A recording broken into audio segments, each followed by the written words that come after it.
que vai te dar sete bagulho tem que ser assim. Sete bagulho, sete bagulho, sete bagulho, sete bagulho, sete bagulho, sete bagulho, sete bagulho.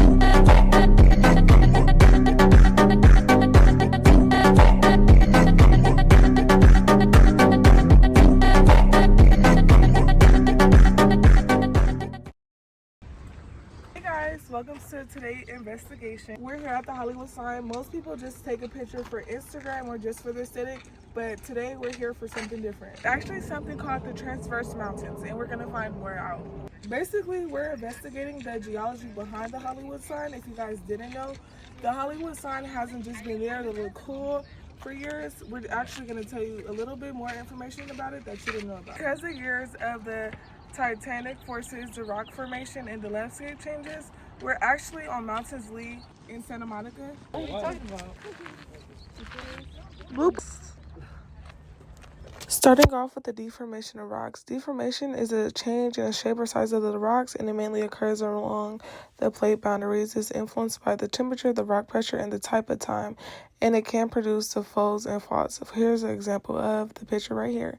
And then for compression, it pushes all the rocks together, and here's what we see in the next following picture. Faults in mountain building. A fault is a fracture where rocks move. Some types of faults are normal, reverse, and strike slip. Hollywood Fault, part of Santa Monica, is Mount Lee. Fault activity helped lift up Mount Lee. The three types of main faults, again, are normal faults, reverse faults, and strike slip faults. And here we can see a picture of the Hollywood Fault zone. The mountain building process. Orogenesis is the formation of mountain belts. It is caused by tectonic compression. The crust shortens and thickens. It creates an uplifted mountain range, or ranges. So here we can see continental crust, and the atmosphere at the bottom and above are the mountain ranges.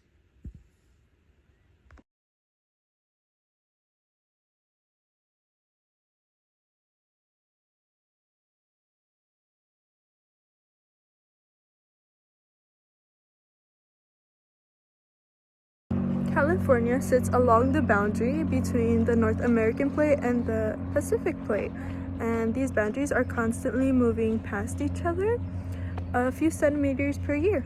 So if you want to understand how these mountains were formed, you have to talk about tectonic plates, which is pretty impressive, also slightly terrifying, but mostly impressive. So basically, when we're standing here looking at the mountains, we're actually looking at the result of massive forces deep in the earth. And of course, the big celebrity of California's faults, the San Andreas Fault. Now, the Hollywood Fault isn't always visible because parts of it are buried under sediment, but it still played a large role in helping form this landscape. And that upward movement helped lift the Santa Monica Mountains. And reverse faulting, where compression pushes one block up over another. This fault has a strike slip movement where the blocks slide past each other horizontally. One important fault in this area is the Hollywood Fault. All that movement creates stress in the crust, and that stress also gets released within the faults, which doesn't sound like much, but over the millions of years, it definitely adds up. It is a part of the larger Santa Monica, Hollywood, and Raymond fault system. When we're standing here looking at these mountains, we're actually looking at a result of massive forces deep in the earth. When we are standing here looking at these mountains, we're actually looking at the result of massive forces deep in the earth. Here's the wild part though. Millions of years ago, this entire area was underwater. During the Mossini epoch, 23 to 5 million years ago, the sediments rivers and marine environments settled on the underwater. Sorry, most of the rocks in Santa Monica Mountain are sedimentary rocks. The weight of the upper layer compress the lower ones, which squeezes out water and packs and is packing the grains closer together. During the Mossini epoch, sediment rivers and marine environments settled on the ocean floor. It looks great. I know, this is Hey so guys, good. so we're walking down trail now. Rocks are also heavily fractured from tectonic stress. That means they break apart more easily, making them vulnerable to weathering and erosions. And you can see that erosions happen all around us. The vegetation here is mostly chaparral with plants like scrub oak, sagebrush, and manzanita. These plants actually play a huge role in stabilizing the soil. Their root systems help hold the hillside together and slow down erosion. Without the vegetation, rainfall could easily wash soil downhill and cause landslides.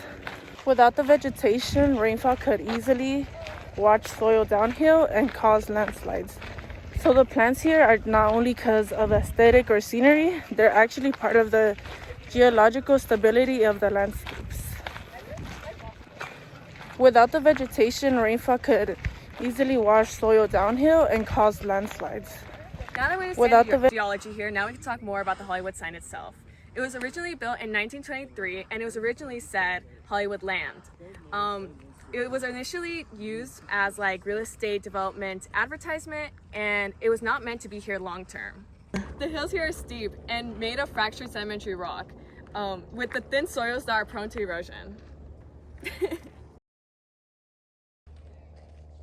By 1949, maintaining the full Hollywood Land sign would have required major reconstruction, so they simplified it to just Hollywood, which actually worked out great for branding. And the biggest takeaway from all this is the major role that geology played in this specific landmark.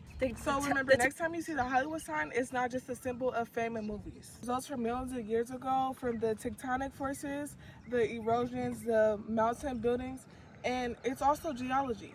So, which honestly makes the sign way cooler than what it is now. Thank you.